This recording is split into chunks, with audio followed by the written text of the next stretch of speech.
They should not try to target Zimbabwe to say simply because we speak English and we started as their colony, therefore even the land of Zimbabwe, because they are English speaking, must belong to the English. That's not what we want. There are also, in the global marketplace is changing. These countries are no longer the sole dominant players in the national economic affairs or in the international economic affairs. The financial capacity of America to single-handedly influence international financial events is depleting very fast. Welcome. We continue with our programming for the forthcoming harmonized elections coming on the 29th of March. Today we have a special interview with the ruling party representative coming from Zanu PF. We welcome Zanu PF research analyst and candidate for Norton House of Assembly constituency, Ambassador Chris Mutsvangwa. Thank you very much for joining us on the program. Thank you very much, the audience. Thank you also. With me on the program is my colleague, Masimba Musarira. Thank you for joining us. Thank you. Thank you, Masimba. Thank you. We want to tackle several issues on this interview. Comrade Mutsvangwa, you represent the ruling party, Zanu PF. Firstly, how has been campaigning for the harmonized elections? Well, Zanu PF is pursuing a very vigorous campaign. You can see by the packed schedule of the president and how, the man is just into it, for so many years, he's addressing meetings left, right, and center. At the same time, he's still attending to the statecraft of the nation. He is doing it with a passion. But beyond the presidents, the candidates are busy. They've been going all over, their constituencies, marshalling their forces, teaching them how to vote, and getting all ready for the big day on the 29th. And I think it's we're going to romp home.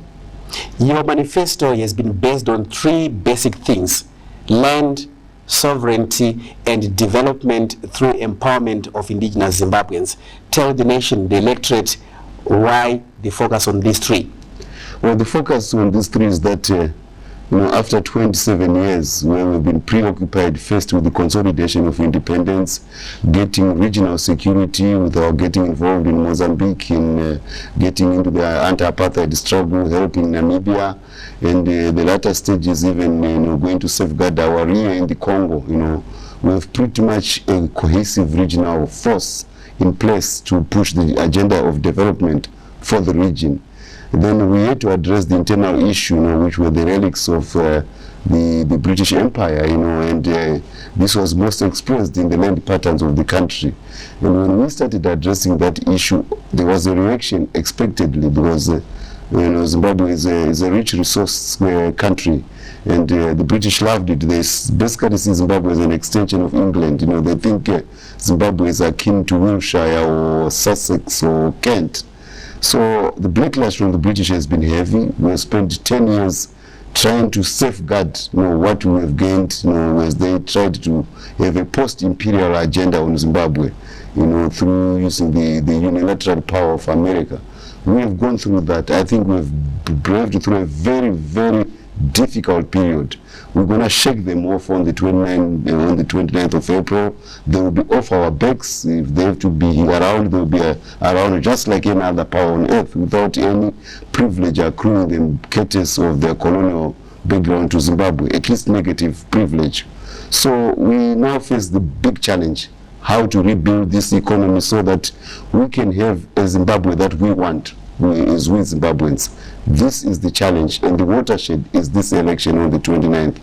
Afterwards, we're going to be notching up double-digit growth figures, addressing all the issues which have been bedeviling the economy, the monopolization of the economy, externally induced inflation, a warped exchange rate which is driven by a foreign agenda.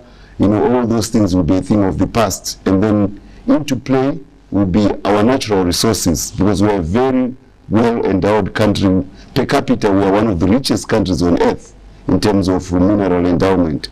So we're going to put that into play now, unbothered by the British, the Australians, the Canadians, and all the Anglo-Saxon ilk. Will be unbothered. We will now push our own agenda using our God-given resources as collateral or security in our international economic relations. And good God, we're going to make it, man. Do you think that the electorate is generally aware of the origins of the economic challenges that the nation is facing right now? Yes, the economic challenges are very real. Look at the price; they're galloping every minute in this country. And I can bet the money is not going into the president's pocket. These are the companies which are selling their products, which are taking money off people's pockets. They're the ones who are impoverishing the people in airfields. They are the ones who are denying the people in the rural areas the goods. Our people know that. They know it is not their government. They have a very, very symbiotic relationship with their government. It is born out of our people, out of their struggle. So up to 1996. The economy was doing well. We're going at 4%. Zanu PF had extended the infrastructure. We had built GMBs and GNRs in rural areas, and everybody in the rural areas had accounts. They were actually plugged into the international economy, because once you have a bank account, you are pretty much in the international economy. Then comes ASAP, which was a reaction mainly to the prospect of the land reform. Then the sanctions, which was the punishment for the land reform. And all these things were withdrawn from rural areas, and the country was brought to almost a begging bowl status. We are living hand to mouth for 10 years. Our people know that where it is coming from. They know the rhetoric which is coming from the UK about Zimbabwe, so they know who is causing this. Yes, the same Western countries are the ones that are the protagonists in this whole political chess game in Zimbabwe, and they're the same countries you are facing today. Given the fact that perhaps after Zanu PF, if it wins the elections, they are the same countries that the government will be facing, how then would that government be able to get out of this economic quagmire, given that the same governments, the same Western countries are still there? Well, first, let me address your if scenario. We in Zanu PF, we don't work on if scenarios. We're a revolutionary party. Revolutionaries work on final victory. So we know that the ballot this time is the final firing of the gun against those same powers. That ballot, when it comes out, it will be a resounding no to Western influence. They will know they've been defeated. Hopefully, they will tuck their tails in between their legs, and they will try to let Zimbabwe be what it should be, an independent country, freely interacting with other countries in a global economic village, unfettered by the history of who may have been your colonial master, or who can be the unilateral power of the world. That's what we would hope. In the event they don't acquiesce to that, they try other means. Obviously, we are ready to resist, because the only thing we have is our country, and the question of sovereignty and independence for our country is not negotiable. We've paid a high price for it before, we'll pay it again if need be. But we don't envisage things going that way. We actually think these elections will finally just shake off their illusions of influence in Zimbabwe. As to the fact that they will still be there, we always want the Americans to be there. They're an important country in economic affairs. We always want the British to be there. They've got rich traditions as a country of democracy, of being the pioneer of the Industrial Revolution. There's just so much which those countries need to contribute, but all we need is them to contribute in a positive manner for the general welfare of all mankind. They should not try to single out Africa as a place where you go and get resources for free and ride for free. They should not try to target Zimbabwe to say, simply because we speak English and we started as their colony, therefore even the land of Zimbabwe, because they are English speaking, must belong to the English. That's not what we want. There are also, the global marketplace is changing. These countries are no longer the sole dominant players in the national economic affairs or in the international economic affairs. The financial capacity of America to single-handedly influence international financial events is depleting very fast. That of Britain is long gone, it's history. They are still, of course, an international marketplace as London, but they are now playing their game in a free global village where there are many players. China, India is coming up, the Far Eastern countries are coming up. They are wielding more and more power. They are going to be very heavy players in the world market. They have as much right to be in Africa and to be interacting with Zimbabwe in economic activity as anybody. And what the British were trying to do was to try to put a regime in Zimbabwe which then keeps their interests safe against the prospect of competition from these other players. That's not right. Ambassador Mutsvangwa, the pedigree of Zanu PF historically is very much known. The result of that struggle from history was independence.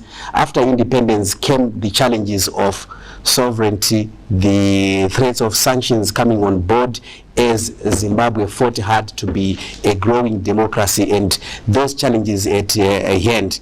You have seen the practical situation that you described, the economic problems that we face right now, social challenges, and other developmental challenges. The concern of your electorate is how the ruling party is prepared to take on those challenges and bring prosperity to the nation. What is the policy at hand? What measures are being put in place to address that, and people have prosperity, bread and butter issues are on the table? That's the concern of the electorate. Yes, we are very much aware of the concern of the electorate. We are just not fighting blindly. We know why we are fighting. We are fighting to be in full command of the natural resources of Zimbabwe, so that we can freely interact with other countries, regardless of the history of those countries with Zimbabwe. It's a global economic village. We are globalizing. So our electorate needs, they understand that we are a rich country. They understand that there are certain countries which are trying to hold us to ransom because of our riches. They also understand that it's a global village. They have seen the benefits of our economic interaction with the Eastern countries, which are the growing economies of the world. They see promise. So they don't see futility in what we are fighting for. It's really like the birth pains of a new baby. We have been going through a very difficult period. We are in the labor ward now. The elections are going to see the baby come out, and it's going to be a very energetic baby which is going to make everybody smile. We will be the fastest growing economy in Africa, very soon, because we will be, for the first time, in full command of our resources, in a free interaction with the other countries, to the benefit of Zimbabwe. Hitherto, this has not been possible. Why was it not possible? Because there was a monopolized economy. We have a stock exchange which is run by basically one company. 80% of it belongs to a company called Old Mutual. This is like you are going to a casino where the mafia is in charge. And a stock exchange goes in this direction, the economy goes south. But nobody is bothered, because the stock exchange price is being decided in London, not in Zimbabwe. Yet the resources which are supporting that stock exchange are in Zimbabwe. This is where the inflation is coming from. This is where even our foreign exchange rate problem is coming from. We have a foreign exchange rate which is decided by a company. The only country in the world where the foreign exchange is decided by a private company, Old Mutual. Everybody uses it in Zimbabwe, and we take it for granted that a private company should be giving the country a foreign exchange rate. What an affront to national sovereignty. Would you say the Look East policy has been one of those critical solutions to the challenges that you talk about? The Look East policy is basically conscientizing the people to the reality of what is going on in the economic affairs of the world. The Europeans have long been looking east. All the technology which has made China advance so rapidly in the last 30 years, most of it has come from China's opening up and interaction with the West. But this was at China's own terms. And along the way, China has become a successful economic powerhouse, which is now producing its own middle class. The biggest market for anything which the Western countries are producing today, the fastest growing market is now China. This is the product of China being in command of its own economy. Now China has got more reserves, and if it withdraws like it is withdrawing money from the American treasuries, the American economy sneezes. And China is now looking for alternative ways to invest, because it can't continue to invest in an American economy when the treasures are being affected by the falling US dollar. But they are looking for Africa, where there is big opportunity. They have the experience of lifting 400 million people from less than $1 a day in less than 30 years. And those people are now in middle class. And they don't see any predicament about Africa not making it. They actually see promise, because they have done it. And by the same token, Africans also be seeing what has happened to China, seeing what has happened to India. Africans are saying we can come out of this economic rut. The only people who have never wanted Africa to come out of this economic rut, preaching Afro-pessimism left, right, and center, are the British, the Americans, the World Bank institutions, the IMF. They wanted to say Africa is is given to perpetual poverty. The East is given us hope. But look, the East is where everybody is making money, including the Americans. So it's natural that we Africans follow the trend. It's just a fad, it's a fashion. Somebody succeeds, you follow him. The Chinese are succeeding, the Indians are succeeding, the Koreans are succeeding, and we follow their example. The economic model for development today is no longer from the World Bank. That has been, it's in disrepute. Even the World Bank is throwing its cape into the ring and going to China to say, can we go to Africa together? Acknowledging that China has done a better job than what the World Bank tried to do. We Africans have been on the receiving of the end of the World Bank and the IMF. That's why we're at the bottom of the rung today. We're going to make it now, and we're going to make it regardless of what the Western countries are going to do. And that's what President Mugabe and Zanu PF have all along pushed for an autonomous economic agenda which is not hobbled by the ideologies of the past. And we've won the game, hands down. The electorate on the 29th is going to endorse that victory with a resounding vote for Zanu PF. Thereafter, we're out on our own and we're going to make wonders in this country. In practical terms, Ambassador Mutsvangwa, people, I think, the ordinary person in the rural area there would like to know how prices are galloping every day, how you are going to be able to stop that after 29 if Zanu PF government is returned to power. In practical terms, yes, what you're saying we may understand, but let's think about somebody else out there in the rural areas who may not quite understand these dynamics. On a practical basis, how is the Zanu government going to stop some of these problems that we're facing? The first thing which we're going to do soon after the elections is to break the power of the monopolies.